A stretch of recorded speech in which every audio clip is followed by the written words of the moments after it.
Welcome to the Virtual Film Company. Thanks for joining us for another show when we talk about technology, filmmaking, AI, and a whole mix of things that affects today's filmmakers.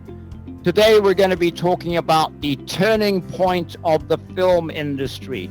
What has changed in the film industry and where is it going? This should be a great discussion. If you're in Spatial, please join us. If you're on YouTube, be sure to like and follow us on YouTube. We also have a Facebook page and a LinkedIn page. So any love you want to show the Virtual Film Company, we would appreciate it. So again, today the topic is the turning point of the film industry. And to start off the topic today, let's go to Chris. Right. Yeah. I think in the film industry today, we can see a huge turning point, in my opinion. I mean, we already had several turning points here, and I think we all know that. We have constant change in this industry. I'm working also in this industry for, well, I think I started 30 years ago, approximately. And yeah, today, with many new technologies, the big question is, where is all this going to? And I think there are a lot of points we have to talk about today. What do you say?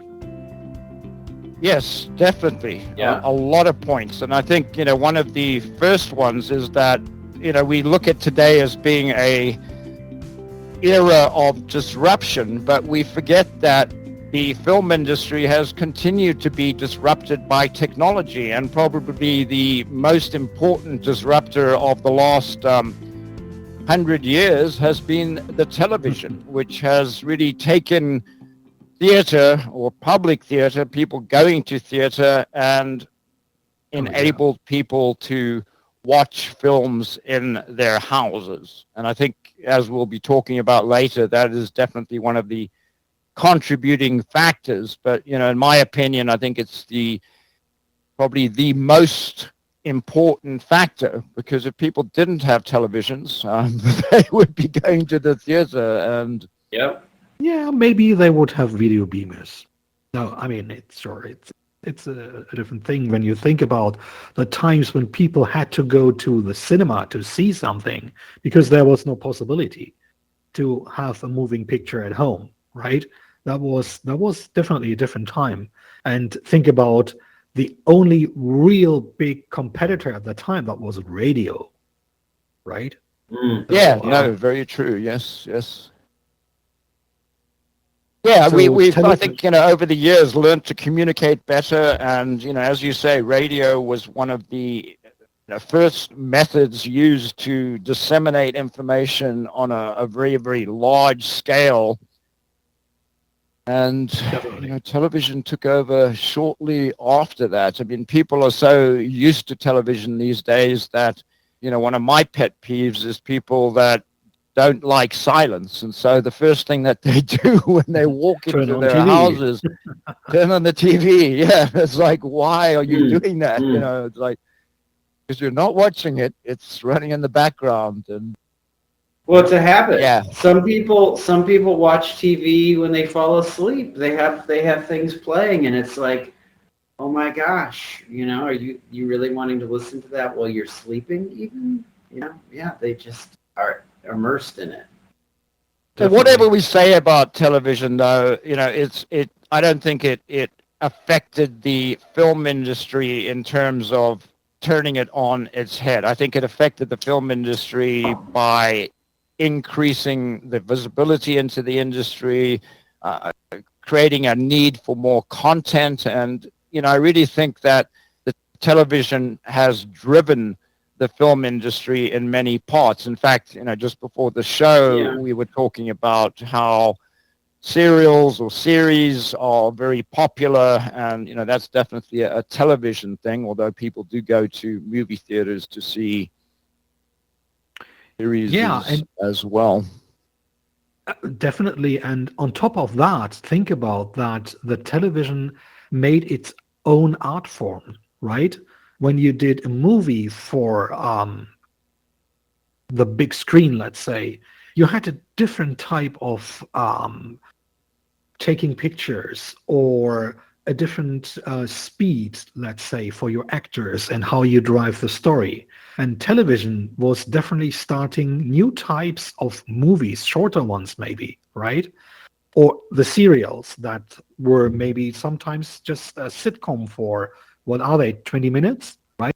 When you told a Right. story like that. So the television technology itself had a huge impact on new types of developments in storytelling and how to film them. So yeah, we can discuss how new technologies maybe are a chance, right, to do something completely different. But I definitely think it's a turning point when the TV came out. That's the first real big evolution. 'Cause, if you look back at numbers when movies came out, everybody was going to the movie. Everybody was going to the show. Oh Now, yeah. when the TV comes out, this is a direct competitor. But again, yes, now they're allowing an experience for people to be consuming at any point in time. We just, I just see it as it's a medium that just continually expands to where now I've never really been big on watching movies on my phone, but I know people even watch movies on their phone. Each their own. Yeah. Also not my thing.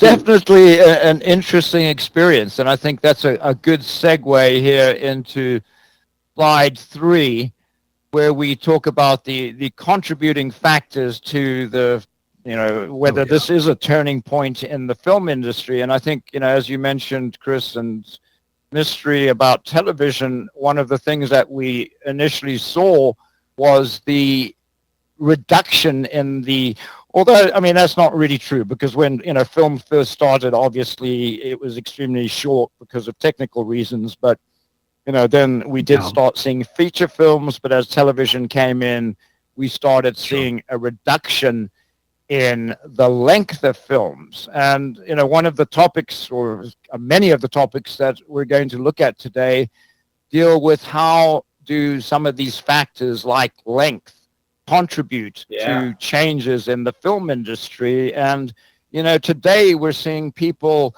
basically glued to their phone watching Yeah. TikTok and Facebook reels and whatever. And Yeah. I've been watching those recently myself, just to catch up on what people might be seeing. And wow, maybe I'm being overcritical here, but it seems to me like, and I think saying 70% of the content that I've seen on some of these short form channels is, which I don't want to say garbage, but it's just being put out. People are just throwing out Yeah. content that is.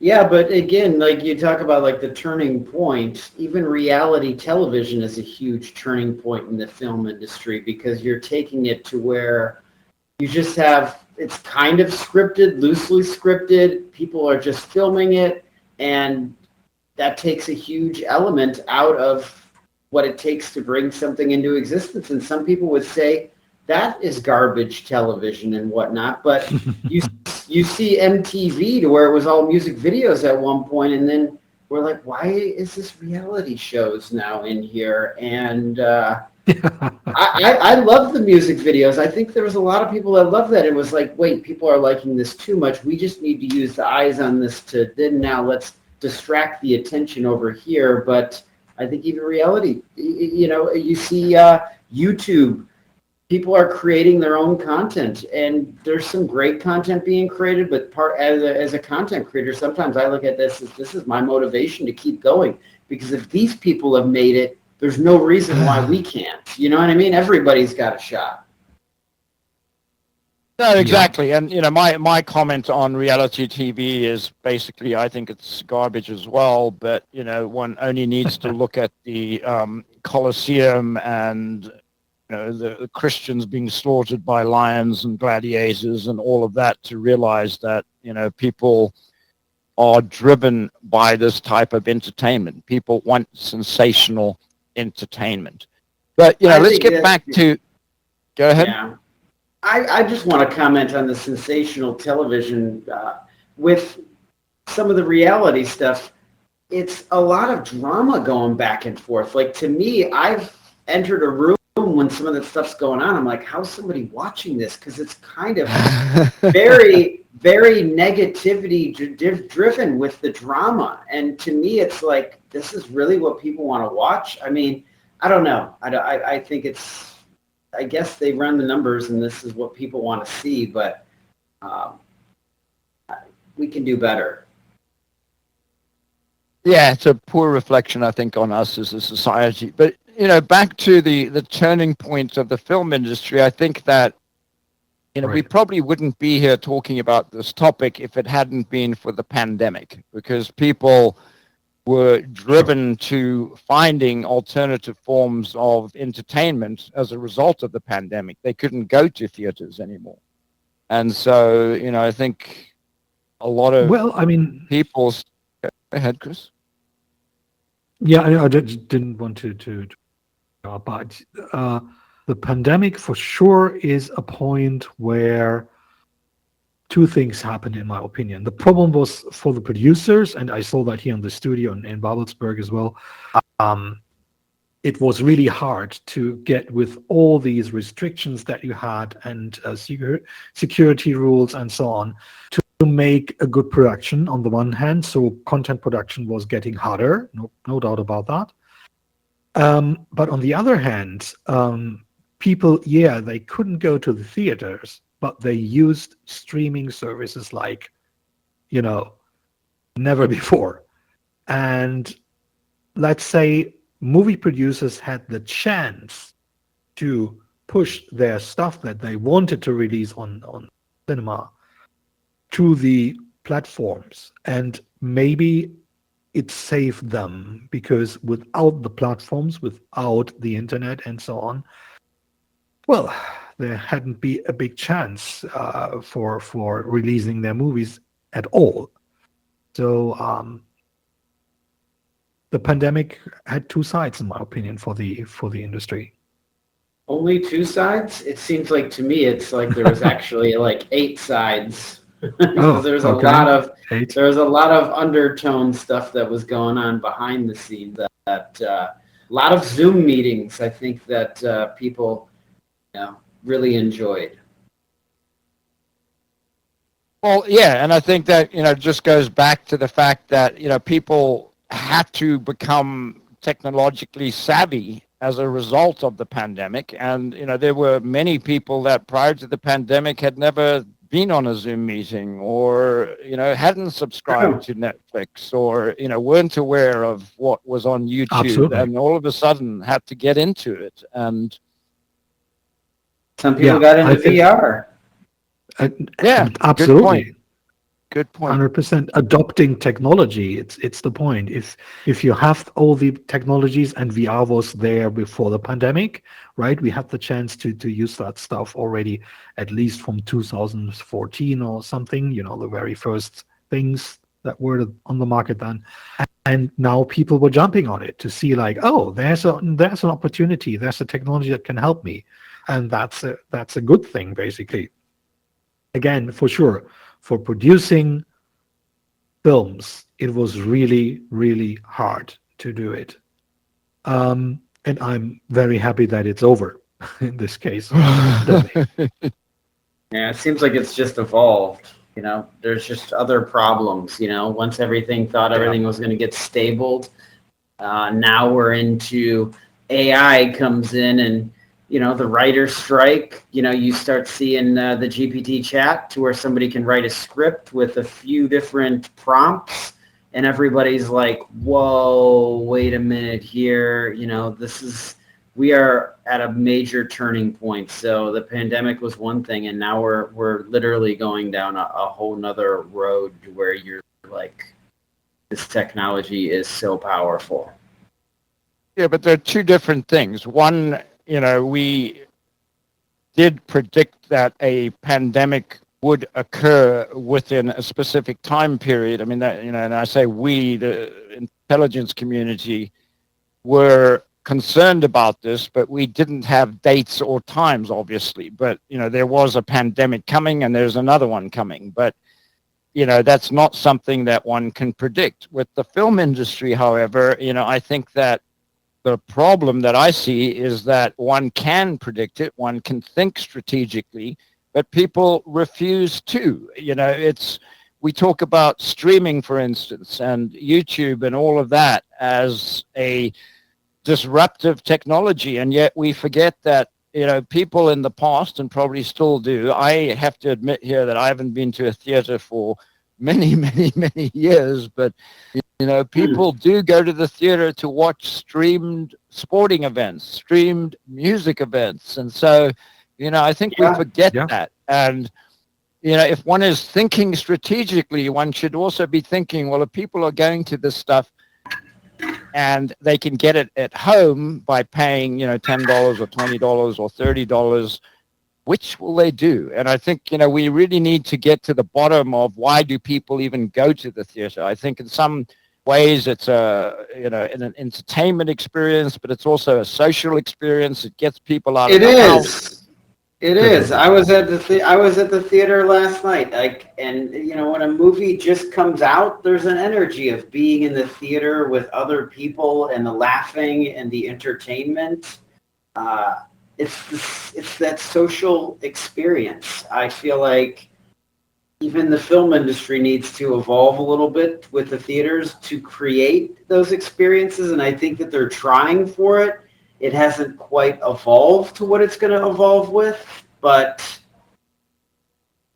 I enjoy going to the theater. I do, because it's like you don't have all the distractions of your house, and it's like, just focus. I think that's why people, when you start getting up there with a 3-hour film, they don't have the time and attention because they're like, I'm used to looking at my phone every 5 to 10 minutes. So it's like you're keeping me away from it for too long of a period of time.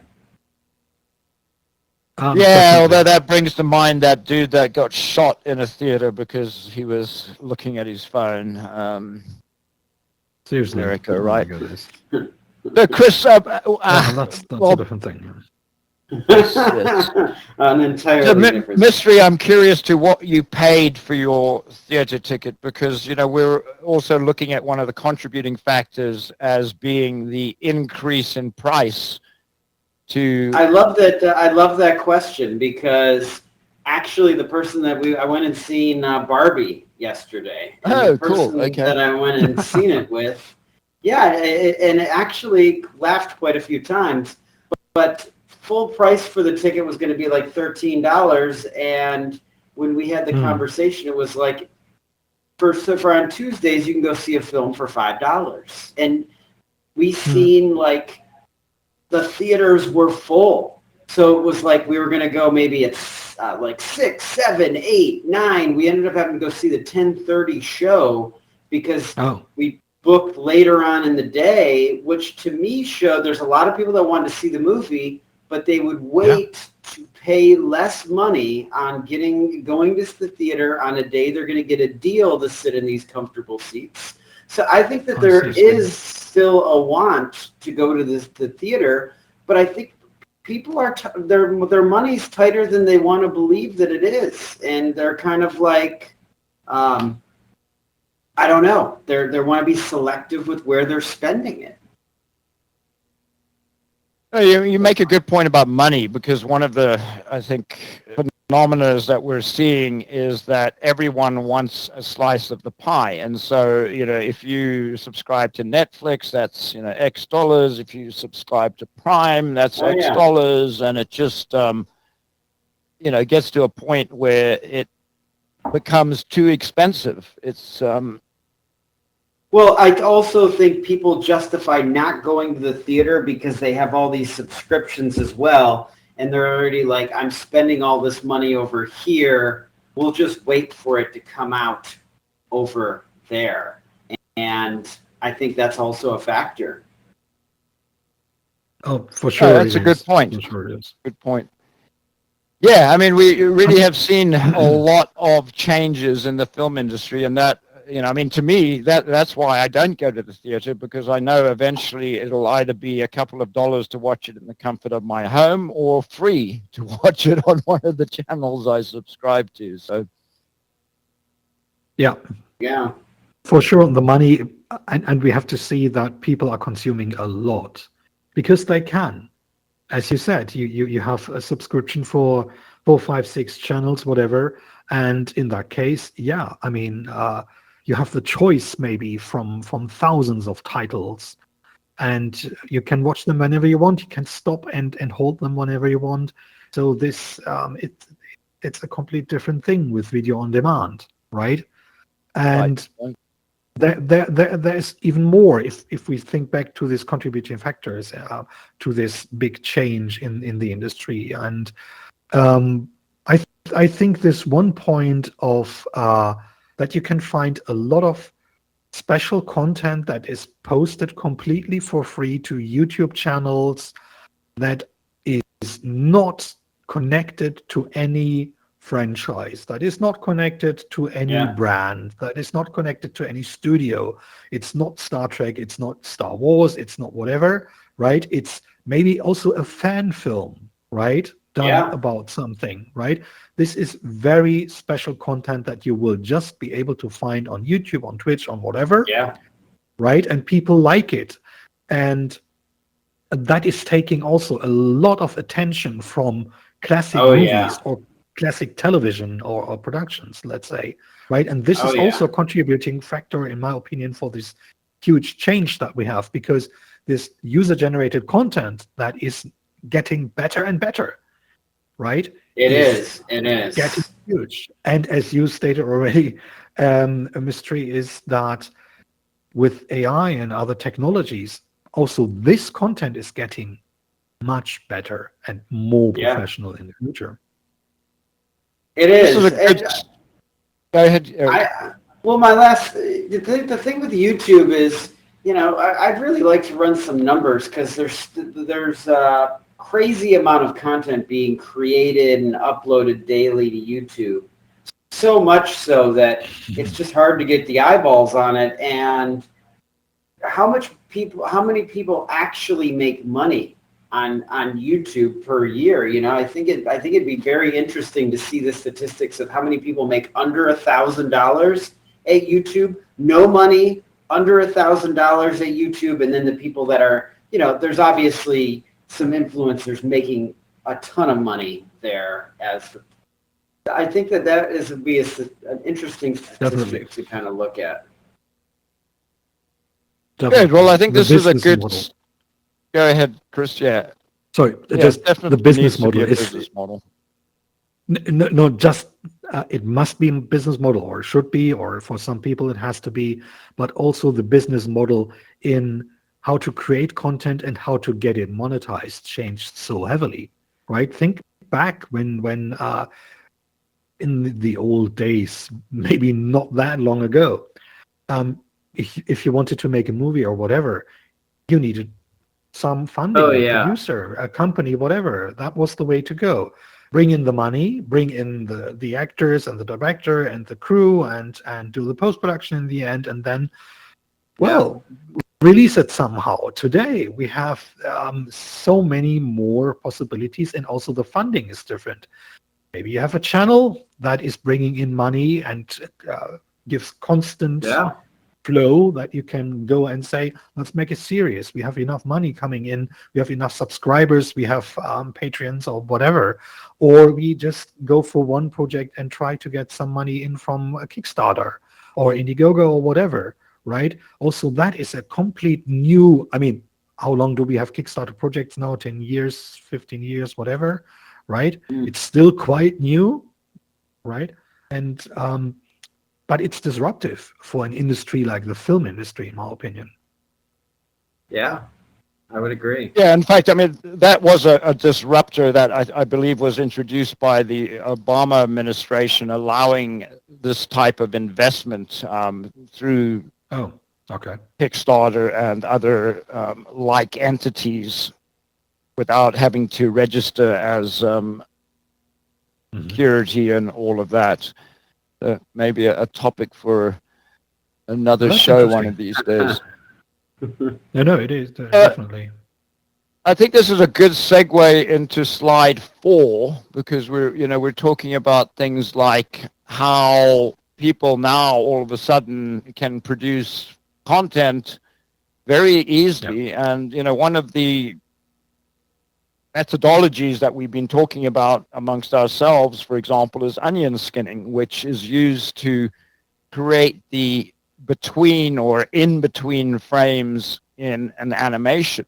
And that traditionally was done by having one image and then having an artist create in between images. And the term onion skinning was because the paper was translucent that was laid on top of the image to create the multiple images. Now this can be done by computer in split seconds. And so a good example of how technology has changed what filmmakers can do. Yeah, you even look at from an animated standpoint of what the studios, how the process, just how it's advanced is amazing. Go ahead, Chris. Definitely, exactly. That is the point. We have this change, and let's call it automation in these processes for quite a long time. When, as you already said, when you think back when Walt Disney started making his types of animated movies, well, yeah, everything was hand drawn and everything was hand colored, right? So a lot of people had to work on this, and then you had something like a photographer that laid down all these different things on top of each other, stacking them, and then moving the camera on top of that to have some moves in and out, and so on and so on and so on. A lot of work, and then computers started. I would say that was the late 70s. When computer graphics and animation in computers were really slightly taking off. And we saw this huge jump that was happening with companies like ILM and Pixar was a part of ILM in the beginning. And then we had this extreme jump in Toy Story, for example, right? A completely 3D generated movie. And I still remember 1995, I think, people thought like, oh, is it any good? Can you do a 90 minutes movie just with 3D animation? Is that possible? And you saw like, oh, yes, it was possible. 100%. Yeah, very good job, too. Yeah, and the barrier to... Go ahead, Eric.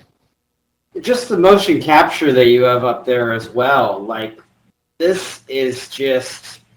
We're kind of waiting for it to get, even with that barrier of entry where you're going to go, it's getting to the point where the motion capture suits are going to be there with a VR headset and really being able to put people in environments and interact as these characters. We don't know how close it is, but it's definitely interesting how that's coming. And that was technology that if you're talking about, going back to the 90s, or it's just was so expensive to do. So the fact that people it's going to be accessible to people in I don't know how many years, but sooner than later, if you're really wanting to do it, it's powerful. Well, right now we I mean, a year ago the main mocap suit was the Tesla suit, which I believe was around $10,000. Today, from Rococo, one can get a full body motion capture, facial capture, hand capture outfit, if you will, or kit for under $4,000. And so, the price has dropped, and we're also starting to see both Rococo, Deep Motion, and other companies are providing motion capture by enabling you to stand in front of a camera, recording the motion, and then translating it into a mocap file, which can then be applied to a character in Real Illusions, iClone, or Unreal, or other. Could you imagine sitting down with somebody showing them the future, somebody like a Disney animator, and showing them like what you just said, them seeing it happen, like something that would take them months to do of work to just be done like. Well, Eric, here I think is a difference in a certain way.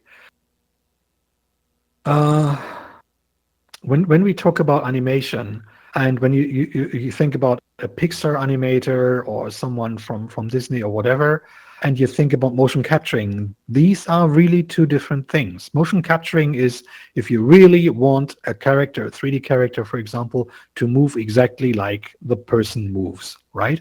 Yeah. But the animation that is done by hand also, and Pixar animation is done a lot by hand, and they do have the capabilities and possibilities by technology for a long time, but they still do it with classic animation because they are not wanting this type of, oh, it looks exactly like a human being was moving. And try, for example, let's say Finding Nemo. How would you like to capture Nemo? It's a bit hard to capture fish, isn't it? I mean, you could try, but right? No, but I mean that's a good point. You know, somebody running around a studio and making it appear that the person's swimming in the ocean, that could be slightly challenging. It could be, and you know the special thing here is, and you have to think about those movies are really taking years in development, and they have a lot of people that are working for years to just work on one character and how does this character move and where are the specialties and so on and so on. And that is an art form in itself, right? Oh, 100%. So motion capture for sure is a technology for everything that is quite naturalistic, right? If you say I need a human being in a film or whatever, and it must be animated, you could go still for, okay, no, let's take the limbs and the hands and animate them by hand, or take the motion capture suit and do that in, I don't know, some seconds, right? No, totally. And good animation stands the test of time. Like I watched within the last X amount of time The Mask that Disney did with Jim Carrey. And the animation that Disney did with that was still, you watch it today, and that movie could have just been made now, and it would still look amazing. You're just like, wow. So, you know, when you do spend the time, you really get something that's good quality piece of work. Yeah, but you know, I think that brings up the argument that you know, and I think a perfect illustration of this is that around, I think it was 2013 or so, we started to see a move from celluloid to digital. So, 35 millimeter, 70 millimeter physical film, celluloid film, was being abandoned for digital. There are still some purists out there that won't move to digital, Christopher Nolan, for example. But the majority of the industry, at least from what I can see, has moved to digital. And, from a cost standpoint, again, though, it's just, you look at, if you were to bring out price differences between the cost of the two, unfortunately, the studio people, they're looking at the bottom dollar. And very few people are going to get the budget to where, we're going to give you film. Well, it complicates matters because we have a hybrid environment now where some theaters have, film and some don't. And so, you have to remaster stuff that's shot on actual film to video, and it just becomes complicated. So, for sure, it's getting complicated. Sorry, but I think there's another point that we have to take into consideration here, and that is that today, now the quality of a digital image is definitely higher than the resolution on a cellular film, because we can go up to whatever insane and amazing bit depth and sizes of a picture with I don't know, 16K or anything else, and this is really hard to capture on on cellular film. Sure, we can do that with IMAX and so on. Yes, but this is really getting insanely expensive in the end. And I guess digital images will still grow. The chips are growing, whatever insane and amazing bit depth and sizes of a picture with apps that we can work on. It's yeah, it's there's definitely a technology difference now, and classic film will not be able to keep up here. Right, and I think the same thing applies to, as we see on the slide here, the evolving industry. One of the things that I see evolving is the actual film sets, which I think we've already proved as the virtual film company. One can create film sets in Unity, Unreal, whatever, and they look, well, as realistic, in my opinion, as a realistic set would look. And now we're moving into realistic human beings, and we see epics, meta-humans, real illusions, real skin, where all of a sudden these characters have skin that is human looking. And I really personally believe that at some point it's going to be very hard to tell the difference between one of these characters and a human being. Sorry to say, but why are you sorry to say? Because people are going to confuse what reality is, and we're living in the Matrix, John? no, because there's some people that have been, or I should say some actors, entertainers that have been proactive and have already licensed their likeness and their voice, but there's others that are pushing back against this, just like people pushing back against digital. We want celluloid, we refuse to go to digital. We refuse to, it's just, we've seen these things. Definitely a turning point. Definitely a turning point, though. No, definitely. So let's move on to slide 5. Well, before you go to that, the last thing I wanted to say that you see on the bottom, we didn't even mention, was AI editing was on that final bullet point there. And to me, some of this stuff is magical. I use primarily the Adobe suite, and some of these enhanced filters to clean up audio that would normally take long periods of time. It's becoming more intelligent to where, okay, you can bring in an entire project that was shot and it can go in there and put all the cuts in there. Like, to me,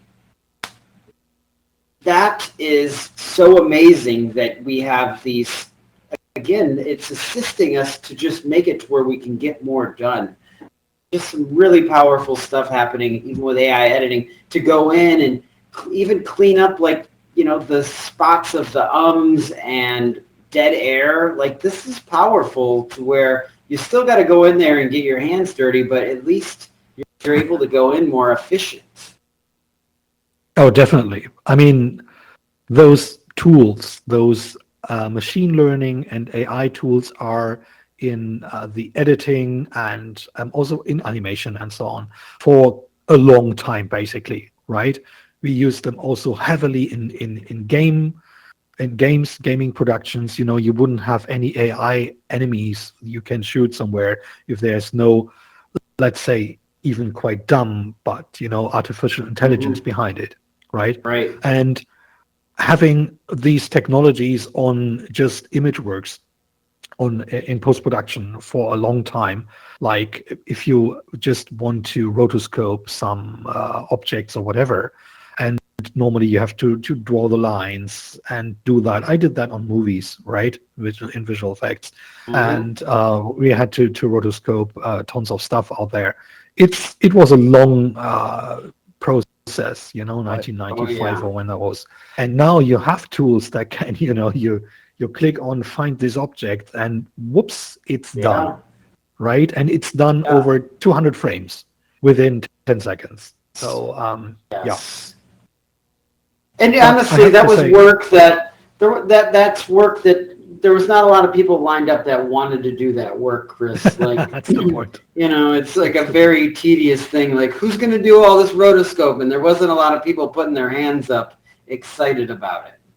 Well, I would disagree with that, actually. I really would disagree with that. I think, when that first came out, it was like on the computer at least. And, I'm sure, I mean, we talked about onion skinning before, and I'm sure there were people, that sat there all day doing in-betweening that thought to themselves, man, this is like tedious. And, there's going to be people that complain about stuff all the time. But, That's true. just being able to do it and see it materialize, to me, that's the magic of it is, and that's where digital just really shines, is that you can see stuff and you can make stuff quicker than you could ever before, and the quality, in my opinion at least, is matching the quality of what a studio or a small studio was able to do, say, 10 years ago.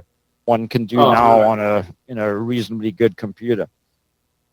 Thank you for calling it out, John, because that's the truth. That's the truth. Because actually, that was a turning point when the technology came out, and people were excited about it that you could do it.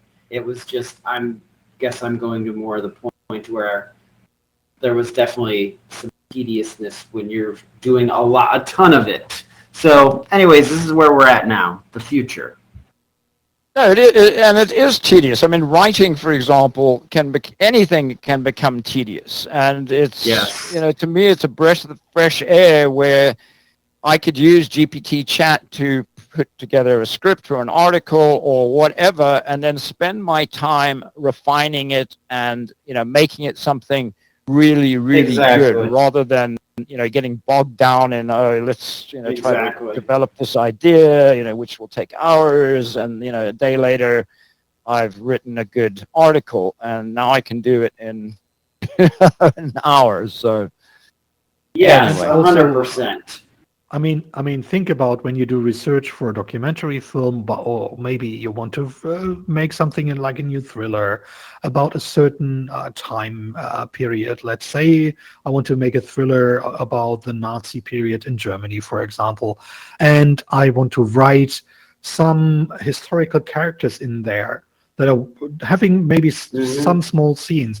And now I have the possibility to use something like ChatGPT or something else to say, hey, help me with, is this situation, somehow logic or not? Like, can you do some research about that figure? Did this person do this or that? Is that known? Is that not known? So would that be logical or not? Otherwise, you would have to talk to historians and dig a long time into books and backgrounds and whatever. Now that I'm sure that you will find material about that historical stuff in the end, it's easier if an artificial intelligence can help you to sort out the stuff that you really need, right? So you're getting faster. For sure. 100%. And, we have not addressed it right here yet, but on the top here, like, to me, this is one of the most hot, controversial things with the turning point, this cloning actors with audio and video. So for me, what I see is, I think some of the cool things that could really be done that's powerful is going back in time and taking like a Buster Keaton or a Charlie Chaplin and some of these silent films and whatnot, and really being able to recreate some of these worlds that these people existed in these films, and you could go in and interact with these people who are icons that they've got a star on the Walk of Fame, and they've done this contribution as an artist, and being like, hey, we're going to, almost give them a new life and bring them back. I think that's one of the possibilities that could be done with this. That's powerful, to have conversations with some of the people of the past. I mean, think about we did parts of that stuff. For example, I mean, we had a 3D animated Terminator, Arnold Albert Schwarzenegger, Einstein. right? Yeah. Or whatever. Yeah, like famous actors that were still alive, already deceased. And Yeah. I remember the first part when someone was cloned, and that was for the movie The Crow. I think that was Mm. Brandon Lee, wasn't that Yep. the Brandon son Lee. of right of Bruce Lee, who was shot on the set by Yeah. accident, and then they had to finish the movie, and then they took just at that time a image compositing, and created scenes with some stand-ins or whatever, and then superimposed his face on it and animated Mm. and whatever just to get it done. But basically, it was Mm-hmm. like cloning this actor. And today, Mm-hmm. well, it can be done automatically, right? There's not a big bunch of VFX technicians needed to do that. So it's just getting faster, but we're doing that quite for a while. But still, nobody ever wanted to make a Charlie Chaplin movie with a 3D animated Charlie Chaplin character. So not that I know.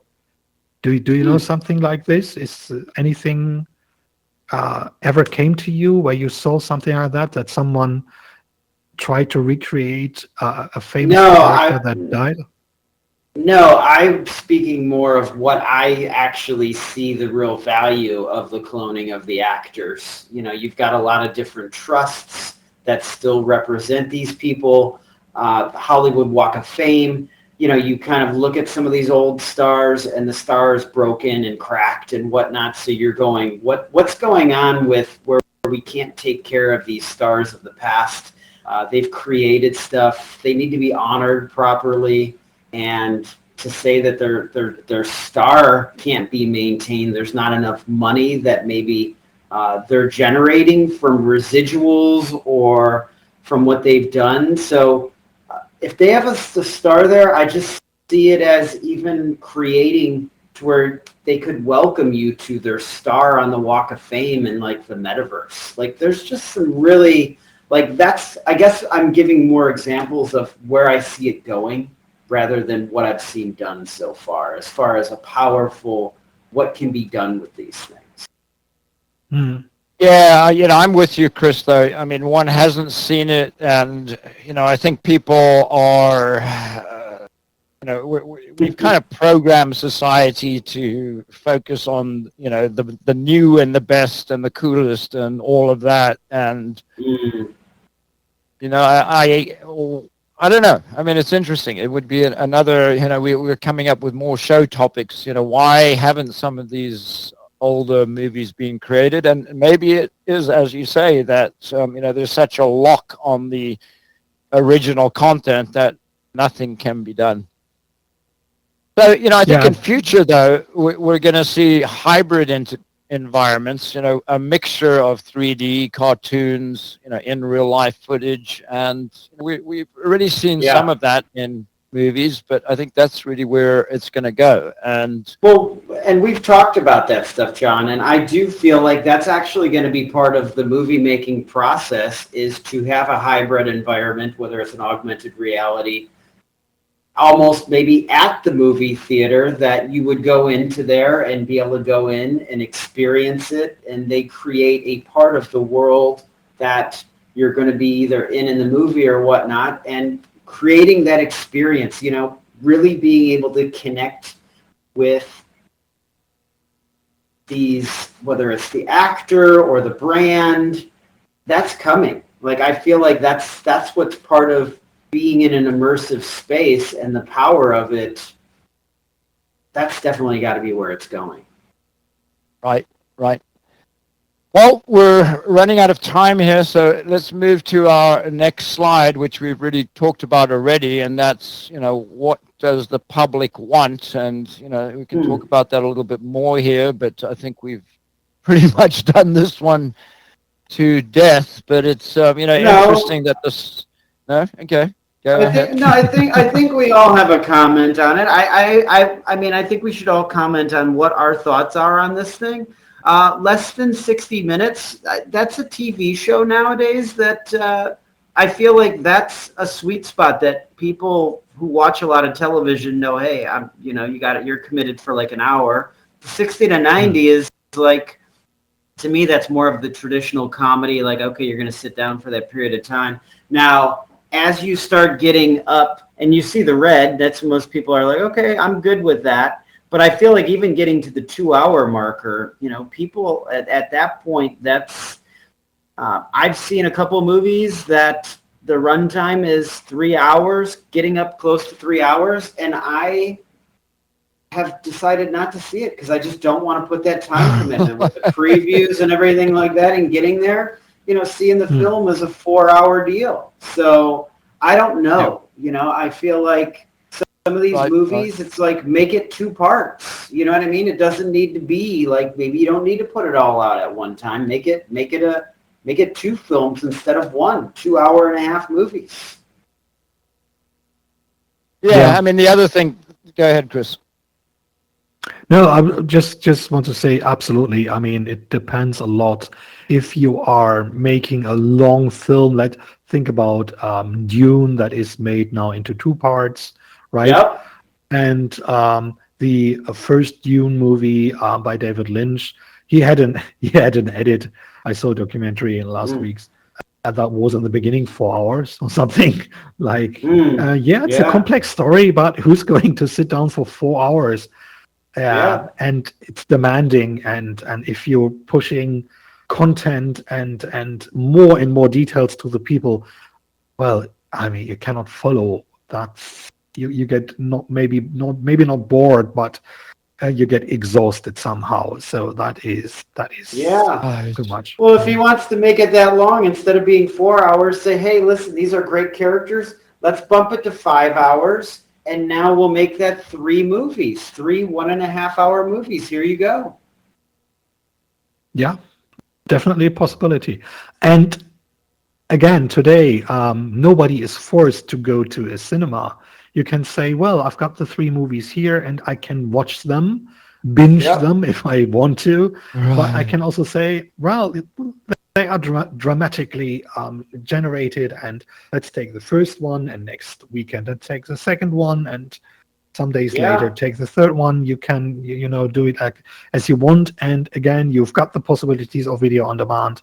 So I think that the studios and the producers and the directors and authors, they should start to play more with this, like give more possibilities, maybe make different versions of a film.